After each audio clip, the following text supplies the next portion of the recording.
마지막 이슈로 한번 넘어가 보겠습니다. 트럼프 대통령이 밤 시간에 아마 이 이재명 대통령하고 통화하는 것으로 알고 있는데 지금 이게 순탄치 않은 것 같습니다. 지금 예전에 문재인 대통령은 취임하고 14시간 만에 트럼프 대통령과 통화를 했고요. 그 다음에 윤석열 대통령은 당선 이튿날 조 바이든 대통령하고 통화를 했습니다.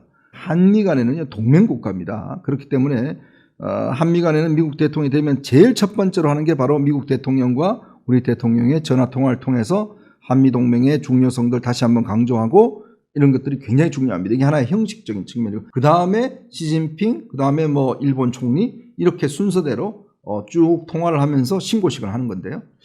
지금 이재명 대통령이 당선된 지 이틀째인데 아직 아무하고도 통화를 못했습니다. 근데 미국이 조금 분위기가 이상합니다. 이게 뭐냐면 어제 미국 백악관이요. 어제 이런 성명을 냈습니다. 한국은 자유롭고 공정한 선거를 치렀다. 미국은 전 세계 민주주의 국가에 대한 중국의 개입과 영향력 행사에 여전히 우려하며 반대한다. 아니, 우리나라 대통령이 취임했는데 왜 갑자기 중국 이야기가 나오죠? 이게 굉장히 의아한 이야기 같습니다. 보통 이럴 때는 한미 간에 혈맹이고 철통같이 이 유대가 유지된다 이런 이야기를 해야 될 텐데 갑자기 중국 이야기가 나왔어요. 그러니까 중국이 또 발칵했습니다. 어제 중국의 외교부 대변인이요. 이런 또 성명을 냈습니다. 중국은 늘 내전 불간섭 원칙을 견지했고 다른 나라 내전을 간섭한 적이 없다. 이렇게 이야기했습니다. 전 조금 분위기가 이상한 것 같아요. 이재명 대통령이 선거운동 기간 동안 쉐쉐 이야기를 굉장히 많이 했죠. 아니 중국에도 쉐쉐, 미국 대만에도 쉐쉐 하면 된다. 실용 외교를 굉장히 강조했습니다. 근데 제가 듣기로 그거를 들은 미국 측이 꽤 반응이 안 좋았다고 그래요. 헤그세스 미 국방부 장관이 지금 이 부분에 대해서 굉장히 강력한 경고를 했죠. 많은 국가가 대중경제협력, 대미 국방협력을 모두 추구하려는 유혹에 빠지는 것을 안다. 대중경제 의존은 긴장 또한 갈등의 시기에 중국의 악의적 영향력을 심화하고 결정 공간을 복잡하게 만든다. 이야기는 뭐냐면요. 안미경중, 우리가요, 안보는 미국, 경제는 중국이라는 노선이 있었습니다. 진보 정권들이. 그거 웃기지 말라는 이야기예요. 안보도 미국이고 경제도 미국이야. 어디 지금 경제가 중국이야. 이렇게 경고를 하고 있는 거예요. 바로 이 미국 입장에서 보면 어쨌거나 중국 견제가 지금 제1의 목표입니다. 그래서 최근에 주한미군을 스트라이크 부대를 순환 배치하지 않겠다는 이 보도가 나왔었죠. 그건 뭐냐면 주한미군의 목적이 북한군을 겨냥한 게 아니라 중국을 겨냥한 것으로 바꾸겠다는 의미예요. 심지어 최근에 빅터차 교수는요. 주한미군 철수할 수도 있다는 이야기를 합니다. 트럼프 대통령이 이 주한미군의 존재를 기본적으로 대중국용이기 때문에 굳이 한방 항구에 두지 않겠다 이런 입장이라는 거예요. 지난번에 여러분 한번 기억하시고 싱하이밍 주한 중국 대사하고 그때 만났던 기억이 나실 겁니다. 자, 이때 싱하이밍 당시 대사가요. 꽤 외교적으로 아주 결례를 했습니다.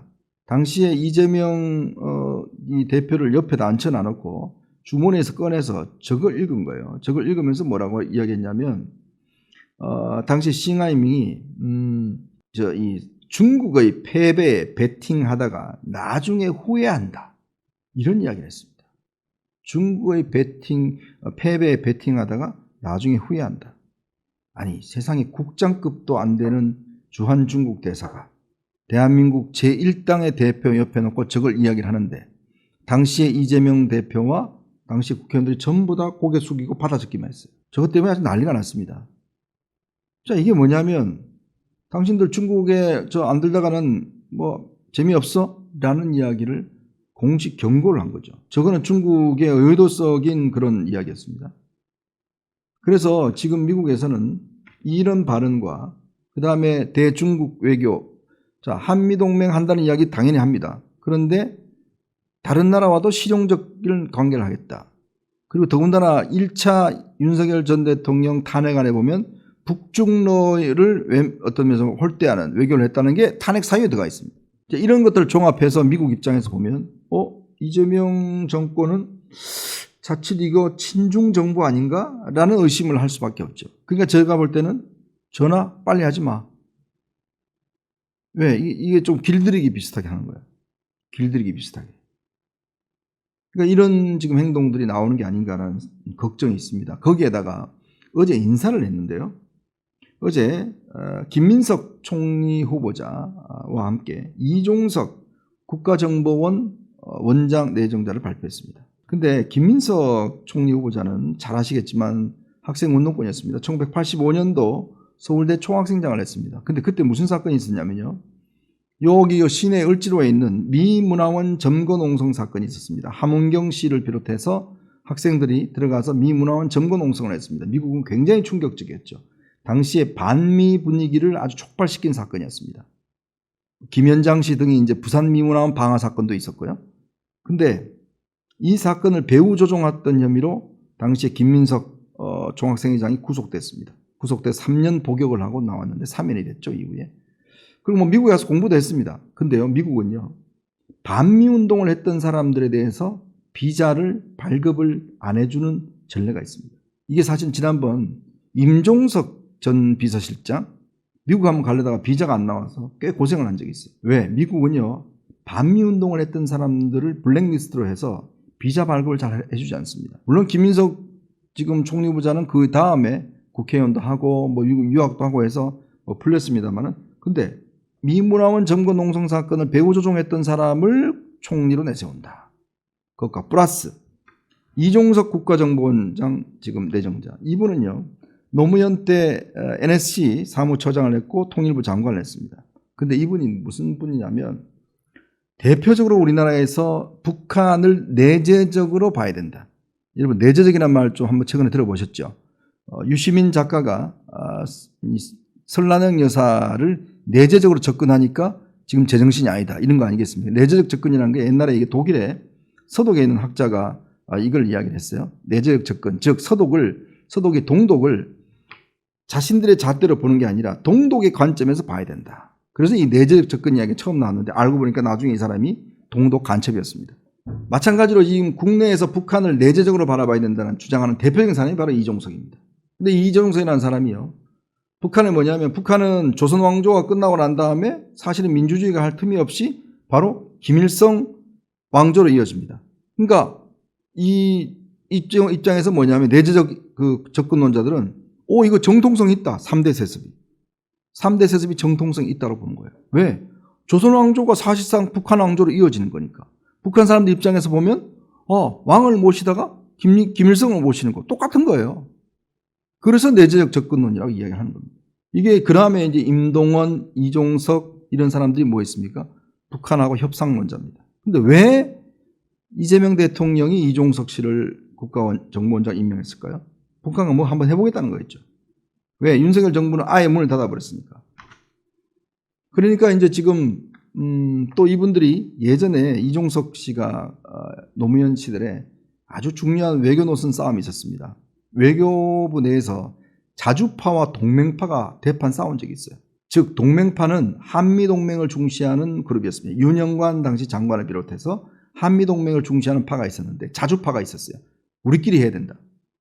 그게 바로 이종석이었습니다. NSC 사무처장을 했죠. 그래서 이 당시에 이것 때문에 미국도 굉장히 불편했어요. 자주파 때문에. 박선원, 이종석 다 자주파들이죠.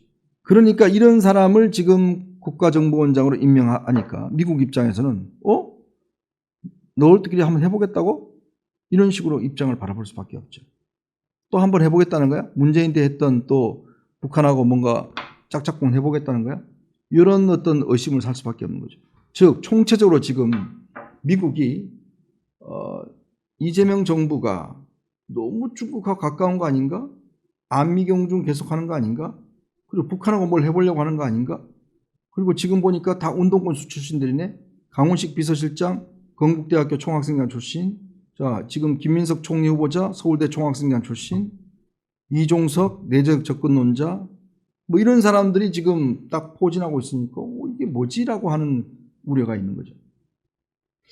그래서 저는 이게 참 앞으로 순탄치 않겠다. 특히 트럼프라는 사람은요, 딱 자기 마음에 안 들면 보십시오. 남아공 대통령 면전에서 바로 그냥 까버리지 않습니까? 젤렌스키 면전에서 까버리지 않습니까? 한미동맹이 정말 중요한데 이재명 대통령이 방문했을 때 중국하고 친하시다면서요? 세시에 하신다면서요. 그 말 한마디 하면 이게 뭐 완전히 외교 참사가 빌어지죠. 더군다나 어제 여러분 무슨 일이 있었는지 아십니까? 어제 대통령 취임식이 있었습니다. 이게 보궐선거이기 때문에 큰 행사를 하지 못하고 국회 로텐도홀에서 했어요. 그런데요, 정말 황당한 일이 하나 벌어졌습니다. 어제 저 로텐도홀에서 취임식을 할 때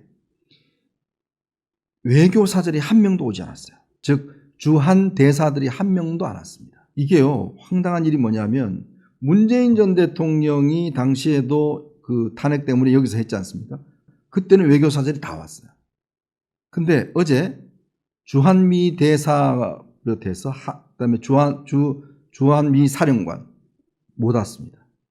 초청을 안 했어요. 왜? 장소가 좁다고. 그리고 원래는 주한 외교사절단 대표가 모로코 이 대사였어요. 거기도 초청을 안 했다는 거예요. 장소가 협소하다는 이유로. 한국과 미국은요, 동맹국가입니다. 그리고 주한미군이 여기 주둔을 하고 있는 주한미가 한미연합사 사령관이 주한미군 사령관이에요.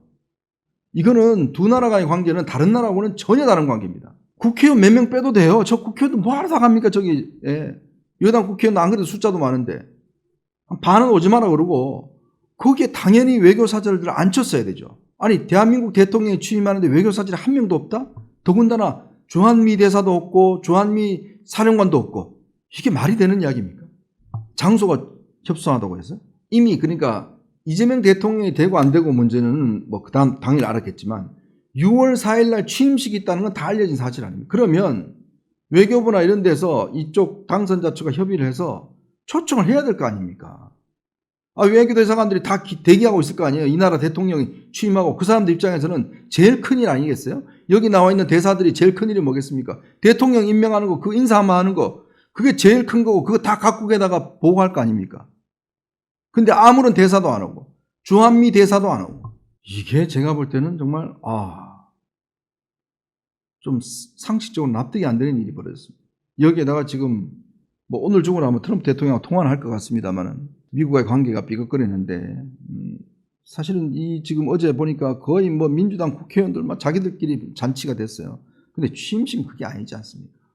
국제적으로 대한민국의 위상이 얼마나 높아졌습니까? 그러면 외국의 대통령은 못 오고 대국 인사는 못 올 망정 급하기 때문에 대사관들 여기 지금 삼청동 가면 다 대사관들 스탠바이 하고 있잖아요. 차 몰고 오면 되는 거 아닙니까 그냥. 근데 그걸 왜 안 하는지 모르겠습니다. 전 참 이해할 수가 없는 일이 어제 벌어졌습니다. 어쨌건 이거는 우리 안보와 외교에 굉장히 중요한 문제이기 때문에 아마 새 정부가 이 문제를 좀 소홀히 함이 없이 처리해야 될 것이라는 생각이 듭니다.